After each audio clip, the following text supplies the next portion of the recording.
আসসালামু আলাইকুম। সাধারণত দামি বাসগুলোর ইঞ্জিন বাসের পিছনের দিকে থাকে এবং পিছনের দিকে যে বাসগুলোর ইঞ্জিন থাকে সেগুলোর একটা জিনিস আপনারা প্রায়ই লক্ষ্য করবেন, যখনই বাসগুলো কোনো হোটেল ব্রেক দেয় কিংবা নামাজের বিরতি দেয়, এমনকি কোনো কোনো সময় চলন্ত বাসগুলো বামে দাঁড়িয়ে পিছনের যে ইঞ্জিনের পোর্শনটা কিংবা ইঞ্জিনের উপরের যে ডালাটা সেটা খুলে দেয় যাতে ইঞ্জিনে পর্যাপ্ত পরিমাণ বাতাস লাগতে পারে। ঠিক এমনটাই কিন্তু আপনারা দেখতে পারবেন নাবিলের স্ক্যানিয়া বাসের সাথে। গ্রিন লাইনের বাসের ইঞ্জিনের পোর্শনটা খোলা না হলো, নাবিলেরটা কিন্তু খুলে দেওয়া হয়েছে যাতে ইঞ্জিনটা একটু ঠান্ডা হয়।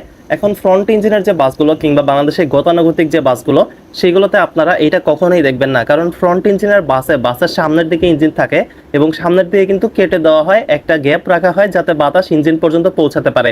এই কারণে ফ্রন্ট ইঞ্জিনের বাসগুলো যখন রানিং অবস্থায় থাকে তখন বাতাস কন্টিনিউয়াস ইঞ্জিনে পৌঁছাতে থাকে, এই কারণে ইঞ্জিন হিটটা কম হয়। তবে রিয়ার ইঞ্জিনের যে বাসগুলো এইখানে পিছনের দিকে ইঞ্জিন থাকে এবং পিছনে যদি বেশি ফাঁকা রাখা হয় ইঞ্জিনে বাতাস ঢোকার মতো, তাহলে বাসের লুক অনেকটা নষ্ট হয়। এই কারণেই কিন্তু এইখানে গ্যাপ অনেকটা কম থাকে এবং যখনই বাসগুলো ব্রেক দেয় তখন পুরো ডালাটা খুলে ইঞ্জিনটা ঠান্ডা করতে দেওয়া হয়।